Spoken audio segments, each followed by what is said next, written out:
Namaste， 最近在印度刚好体验了 Holi， 也就是叫做洒红节，是印度最大的几个节日之一。那么我们这次在印度呢，从印度的南部的村庄到了中部、北部，探索了一圈，那也是收获非常多，有很多的思考和启发。我们第一次知道来印度灵修，还是从乔布斯的自传中。乔布斯说他在当时选择从加州的大学辍学之后，就来到了印度，进行了一个为期7个月的旅程。那这段旅程呢，通过跟当地的 guru 的交谈，还有冥想，让他学会了2个关键的技能，就是灵性与直觉。这2个技能在他之后设计 Apple 公司的产品，推动 iPhone 的普及，以及呢之后公司继续的发展都起到了关键的作用。他说，同时这段旅程也是他个人成长和灵性探索的一个转折点。那我们也一直说呢，整个地球就是一所学校，我们在世界上跟任何一个人，在任何一个地方都可以获得知识，获得智慧。我们承认自己还有很多不知道的，小到一个物品中的原子的内部是怎么组成的，远到宇宙的边际是什么样子，近到我们大脑是如何工作的，这一切我们其实都不是那么的了解。当我们承认我们还有很多不了解的事情的时候，我们就更容易放下我们自己所谓的这种 entitlement， 觉得自己是什么的中心，又是站在什么的最高处。这个时候我们也更容易获得平和，获得自由，作为一个人去真正的去感受世界，去体验世界这款游戏。而印度的瑜伽修炼的也不仅仅只是身体的平衡，而是内心的平和、智慧的领悟、对于情绪的稳定、看透事情本质的能力，在自己的身体与整个的宇宙获得共鸣的同时，感受人类我们作为 human being 真的是 being 这种存在的美好。如果看现在我们的人类的社会，可能它比历史上的任何一个阶段都要好，生产力都要高，人们拥有的物质也比历史上的任何一个时期都多。但同时我们看到另外一面，在现在的社会上，人们需要依赖药物的时候也越来越多。压力大了需要吃药，焦虑了需要吃药，想要不高兴了要吃药，想要高兴了也需要嗑一些药。人们无时不刻的都需要依赖着药物。同时呢，人们不断的去关注外部的事物，却很少关注自己。从我们上幼儿园开始，就不断的在跟其他人比较，在以一个标准的标尺在衡量我们每一个个体的发展，甚至是直到博士毕业了，都处在一个不断的跟其他人比较成绩，比较发表的论文，比较积累的财富，不断的在获取外部的知识，像物理、经济、计算机、金融这些外部知识，却从来没有花一定的时间去了解我们向内去修炼，我们的身体是如何运作的，我们的大脑是如何工作的。当你的身体或者大脑是一个问题的时候，你会感觉到你周围的整个世界都是问题，因为你感受到的世界并不是它客观的存在，而只是你主观的 perception， 主观的一种感知。带给我们痛苦的也从来都不是外部的环境或者我们的处境，而只是我们的头脑中是如何去理解这样的一个问题，我们理解我们的处境。所以我们会发现，我们永远无法控制我们周围的环境和处境，但是呢，当你想内心获得平和，去接受这个环境，你并不需要获得任何人的批准，你就可以让自己平和，让自己获得快乐。在现在的经济社会、繁忙的社会中，人们似乎做每一件事儿都抱着一种交易的心态，所谓的 transactional mindset， 就是说你投入时间去做一件事儿，是想着它能够带来什么样的回报。你去帮一个人，或者会想着你未来还能够用到它什么，或者你让自己去探索一个领域的知识，也想着这个知识可以未来用在自己的升学、考试、升职或者是财富的获取当中。你做的每一件事儿都似乎是抱着某种目的的，而这些目的围绕的根源往往又跟经济的发展和财富相关。我们会发现，其实财富、金钱它也像是一种宗教，而我们日常生活中不断看到的各种的广告，去告诉你创造很多你从来没有过的需求，但是告诉你你就缺这个包，缺这台车，这些也像是宗教的传播一样，去在你的内心中种植下这么一颗颗的欲望。我们也看到很多地方，比如考试，它会对少数的族裔会降低分数，这是对他们的一种平等的包容呢，还是说对他们的一种同化呢？因为我们看到其实很多的民族，他们本来就有自己获得快乐的方式，有自己的价值观，降低了分数，降低了门槛，把他们吸引到这么一种通用的教育环境当中，又在教育的环境当中呢，埋下一颗颗的种子，告诉孩子们，这才是正确的道路，这才是对的道路，你就沿着这个方向走，你就会是一个有用的人，为社会的经济发展做出贡献。但我们会发现，人类文明的衡量标准是什么？是一个社会的经济发展 GDP 吗？还是这个地方的高科技的发展水平呢？也许都不是。我们还可以用每一个个体，社会的个体获得的幸福的指数，每一个个体是不是能够充足的去探索他的人生，实现他的人生的梦想，这一切其实都是可以去衡量人类社会文明发展的不同的指标。没有哪种指标是更对的更好的，它只是不同的指标而已。那当我们想要让所有的人都去采纳我们的这一种资本社会、市场社会的指标的时候，其实我们就让这个地球上的价值观变得更单一了。我们在环球旅行的路上就发现，这个地球上也有很多很美好的地方，人们并不是做每一件事儿都抱着交易的心态，甚至是像很多社会中，人们连最基本的爱都是一种交易，你去爱一个人也是想着你能得到什么样的回报，你能够获得一些什么。那么在这些地方呢，人们会更注重 spirituality， 也就是你的心灵健康、心灵的发展。那心灵并不是像很多人想的，你一定要住在深山老林里面去每天冥想，并不是这样。Spirituality 它和宗教有很大的区别，它并没有任何禁止的事情。Spirituality 它并不会禁止你喝酒，不会禁止你结婚，不会禁止你做任何的事情，而是会释放你的自由，去让你去做任何的事情，只是做的时候不再抱有交易的心态。你做每一件事情就充分的融入到这件事情本身当中，而不是为了一个获得什么之后未来的目的。它的目的是帮助你获得自由，不再为其他人的想法或者是你内心控制不住的情绪所束缚，帮助你更自由的体验人生。有的朋友会说，自由不了呀，还要有房子，还要有工作，还要有这些那些的束缚。其实所有的束缚都只是社会上的一个个的标尺，我们自己采纳了这些标尺，才给自己戴上这些手铐。你可以会设想你的房子很美，但它就像是一个很美的监狱，因为它束缚了你去体验人生。当它成为一个美丽的监狱的时候，那你为什么还要不断的去给它添砖加瓦呢？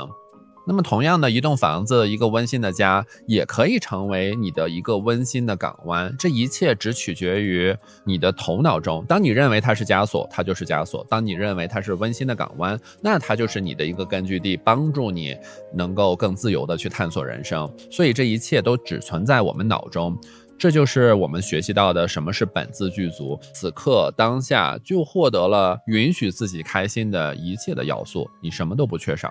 如果用3个词去总结 spirituality 的精髓，我学习到的就是 involve, interact, not entangle。你可以自由的去体验追求名利、金钱、感情、家庭、爱情，这一切世俗上的追求你都可以去参与，都可以去享受，唯独不要去跟它去纠缠在一起，不要被他们所束缚。这就有点像是打游戏的状态，以游戏的心态去深刻的体验人生的每一种可能性。第二个感悟呢，就是 devotion not transaction。 devotion 就是献身，当我们认为我们自己可以献身到一个比我们自己更有价值更伟大的一项事业的时候啊，往往呢它会更加释放你的潜力。我们会发现，不论是在过去的科学探索，还是在体育奥林匹克项目，其实能够做得非常卓越的这些人，往往都是为了心里面的一个更大的目标，他们都认为这个目标的实现远远高于他们自己，他们放下了自己，才有可能去突破自己的极限。这个时候你可能会想说，我放下了自己，我又能获得什么呢？其实你什么也获得不了，你获得的就是你丢失了你自己。我们会认为啊，丢失了你自己反而是件好事儿，因为很多时候我们的想法，甚至是我们的痛苦，恰恰来自于我们对自身的身份的理解。你是一个哪里人？你是什么人？什么民族的人？又是处于社会的什么地位？公司里的什么级别？什么职位？你的一个个的身份的标签，它不会带给你更多的快乐，这些一个个的标签都会让你的思想、你的想法更束缚，因为你每次在看待外部的事情的时候，你都在想，它符不符合我的标签？它以我的标签的高度来看，这是好的，是不好的？你的大脑不断的在给所有见到的事情再打上更多的标签。我们在印度就遇到了一群人，他们去参加这个伟大的夜的活动，是 Sadhguru 在印度南部办的一个10万人的集会。哇，真的是这些人徒步15天去参加这个活动。他们分享呢，说在徒步15天的过程中，他们还要翻山越岭，遇到了很多的困难和挑战，但是呢，都是因为他们心里存在着这么一种想法，想要去奉献，想要去做志愿者，想要去服务一件他们认为比自己更伟大的事情。他们克服了这些困难的时候，哇，那真的是激动的都要掉眼泪，是那种喜悦和快乐。真的是花钱买不来的，他们投入了人生中的这些时间，1分钱都没花，但是获得了这么深刻的快乐与对感动与成长和突破，那这就是 devotion 献身的力量。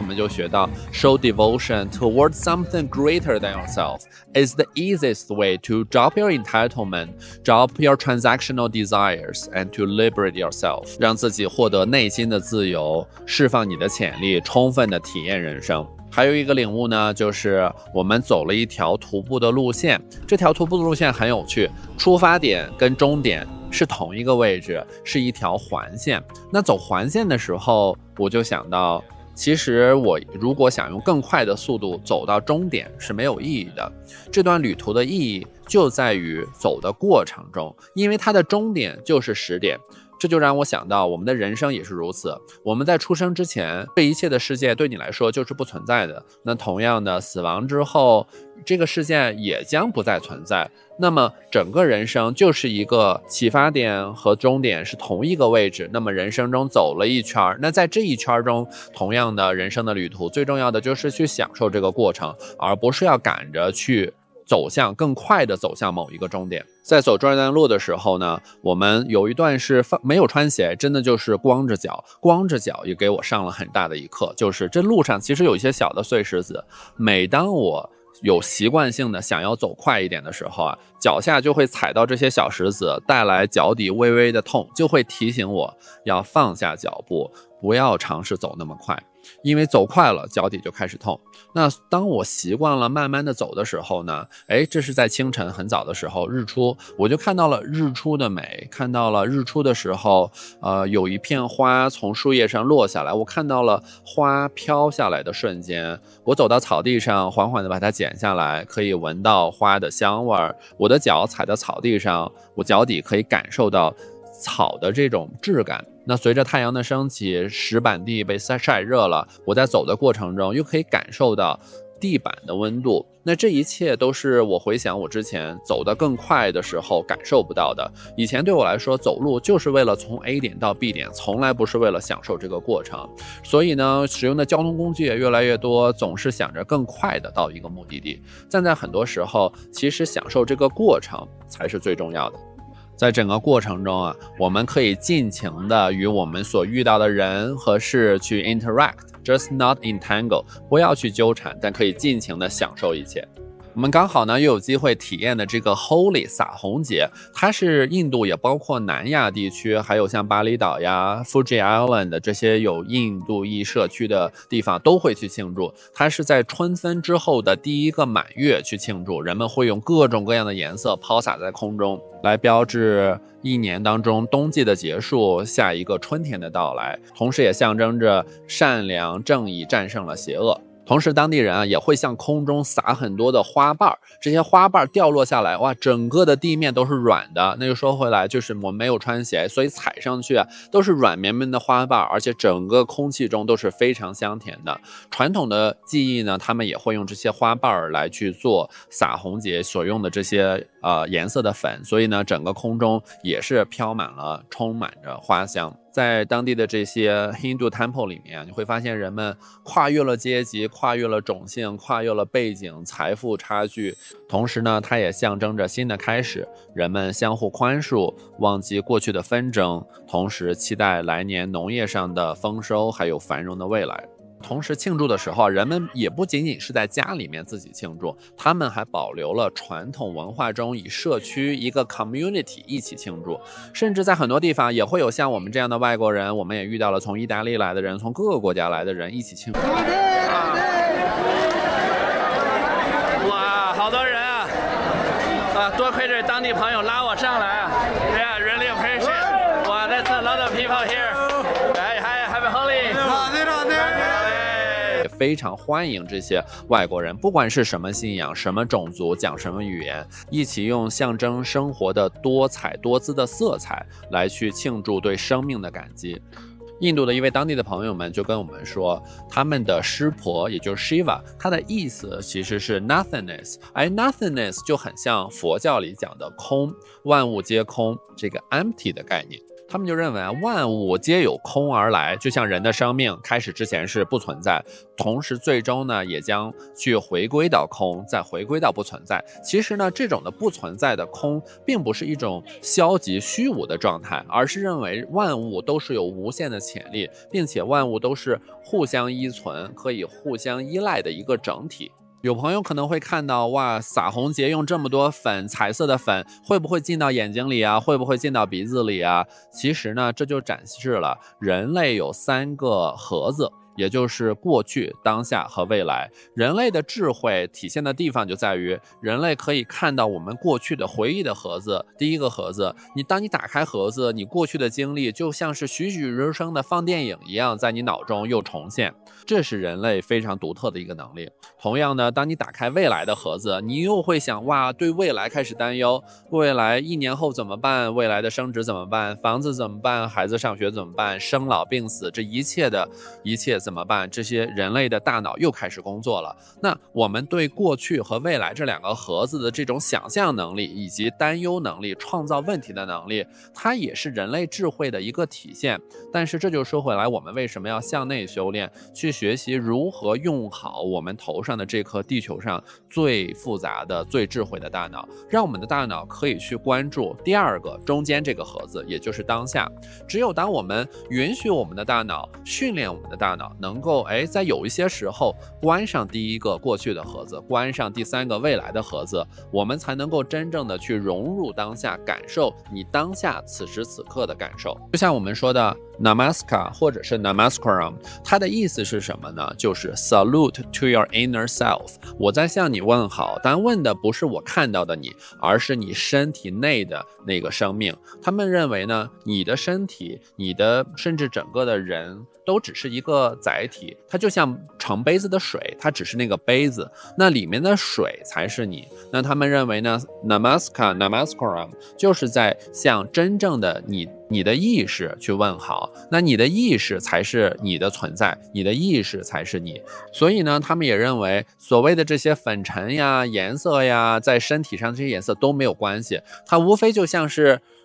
有一些颜料，有一些彩色掉到了你开的车上，你会因此而担忧吗？它只不过是你开的一个车，车脏了可以洗。同样的，我们的身体也只是承载我们的灵魂，我们的真正我们自己的一个躯壳，一台车或者是一个杯子而已，不用那么在意。当你太在意你这个壳的时候，你就无法找到你真正内在的自己，无法去释放你自己。那他们认为呢，其实我们在地球上最美好的就是我们可以有我们的感知，有这些 senses。 比如说我坐在这儿，可以感受到微风，可以感受到刚刚日落的时候太阳的温度，到现在有一点微微凉的山风吹过来。正是这些感受才是我们作为一个人最宝贵的东西，而不是那些外在的物质啊、金钱呀，或者是人类创造出来的这些东西。因为这些东西会随着整个工业革命的发展，到后来的互联网科技，到之后的 AI 人工智能，随着人类的这些技术的发展，你身边以为有价值的这些东西，其实对于50年、100年后的人会觉得一文不值，因为在未来的生产力之下，你身边的有的这些东西，再豪华、再高贵的东西、再奢侈的东西，它的成本也都是很低的。就像是你现在看到家里最不起眼的这台空调，是在100年前的帝王家里也无法拥有。所以说呢，他们会认为不要去用有限的地球上的时间去不断的向外去追求这些拥有这些物质、拥有这些东西。他们认为那些东西的价值并不高，机器也可以去学习很多的能力，机器人也可以去做很多的工作。那我们作为一个人，真的是最宝贵的东西，就是我们的感知，就是我们的意识。所以你的意识才是真正的你自己。这也就回答了第一个问题，就是为什么他们不会担心这些粉尘，而是会真正的融入在当下，关注在当下，去让自己获得快乐。第二个问题呢，就是说哇，在这么大的疯狂的派对上，人们是不是要喝酒抽烟啊？你会发现在这里几百人、几千人的场子都没有人喝酒，没有人抽烟。不管是在洒红节，还是在伟大的夜那个10万人的派对，整个10万个人都非常的开心，但全场没有一滴酒，没有一颗烟。这可能是目前地球上存在的唯一的一个派对，一个通宵派对，这么大规模10万人却没有一滴酒一颗烟。也就是说呢，我们的快乐并不需要这些借助外部的工具才能释放，你只需要去学习如何使用你的大脑，就可以让你获得快乐。这也是体现了本自具足，你并不需要任何外部的环境就可以允许自己快乐。3点呢，就说到快乐需要钱吗？需要成本吗？我们会看到在伟大的夜那天晚上，有10万个人过来，很多人都是志愿者，都是不花钱，甚至门票也只有几十卢币、100卢币，这才和美元可能1美元，很便宜的价格，你就可以去来参加这么一种活动。甚至洒红节，人们在街上互相去问好，去撒这些彩色的颜色，1分钱不花就可以获得这些快乐。我们会发现呢，这样一个社会，它允许了没有钱的人也可以快乐，没有钱的人，有在这些传统的文化活动中，也可以很投入的跟有钱人也好，没钱人也好，什么咱们说的种族信仰、宗教文化、语言、种族，这一切都可以抛离开，可以一起快乐。这其实也是社会的一种包容性。那么说回衡量人类社会文明发展程度的标尺，或许这也是一个很好的例子，它可以让社会中的每一个人都可以获得快乐，并且不需要花多少钱。那么我们的旅行的时候呢，就会不断的去融入每一个社会，就像是老子说的，要像水一样，不要有一个特定的形态，这样你才是最坚不可摧的。水就是最坚硬的，你无论如何击打，水也不会坏。而一个再坚硬的石头，当你使劲的去敲打，它一定就算是钻石也会裂成2半。而水呢，它在很高的温度的时候变成蒸汽，温度下来了，它又变成水的姿态。你在很寒冷的时候，水会变成冰，可是呢，当温度回来，水又变回了原来的状态。所以老子说要做像水一样，我们放下自己所有的认为的 identity 这种身份，一切的身份全部抛到脑后，去融入到每一个社会、每一个文化、每一个节日里面，去感受当地的人他们的习俗，他们可以给我们上一堂什么样的课，给我们带来哪些启发和智慧。那么这就是老子所说像水一样所带给我们的。如果你觉得你放不下你的身份，你还有这那的顾虑，就想乔布斯说的那句话， Remember that you're going to die is the best way I know to avoid the trap of thinking you have something to lose. You are already naked.There's no reason to not follow your heart. 像乔布斯说的，我们从生到死都已经是赤裸的，没有什么真的放不下的，也没有什么可失去的，没有原因不去追随你的内心。就像最近在 Sora AI 这期视频中聊到的，随着人工智能带给人类社会生产力的进一步的释放、进一步的发展，更多的人或许都不需要再参与到劳动当中。那么我们应该如何去构建我们的社会呢？因为我们应该追求的并不是把人类社会的一个整体、一个国家、一个民族、一个社会，让它的经济指标 GDP 发展得更高，而是去关注到每一个个体，它是不是能够在社会的运转中有一个角色，让他觉得他被社会需要，他能够参与到社会的运转当中，也在这个过程中不断的去突破他自己，去成长他自己。最重要的是在这个过程中获得快乐，因为人作为生命在大自然当中最重要的目的就是感受到人作为人的美好和快乐。如果我们一味的追求更高的效率，我们会觉得哇，这些人都不再被需要了，我们只需要构建一个高效的社会机器，伴随着机器人，伴随着工业革命之后的产物，又现在伴随着互联网和人工智能，哇，这些机器运转起来效率最高，这些不需要的人们，他们该干嘛去，或者就在家刷短视频，获得一些廉价的快乐。也许这并不是一个更好的社会结构。我们如果能让每一个人都参与到这个社会中， everyone should have a role to play， 让每一个人都能够参与进来，有一个在社会中的角色，觉得他是被他的群体，人也是一种群居动物，觉得他被周围的人所需要，那这又是一种很美好的社会。在这个过程中，每一个人都有权利获得快乐。那么最后呢，我们分享一段我们在 Holy 体验的视频，希望它能给你带来了快乐。如果你快乐了，你笑了，请在留言中分享给我们，告诉我们。如果你是群里的朋友，并且看完这段视频都没笑，你可以在群里告诉我，我下次去到你所生活的城市，我会请你喝杯咖啡，给你讲笑话，直到讲到你笑为止。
You're from Italy. Where in Italy? Firenze. Firenze. Oh, yeah.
Happy Holi！Happy Holi！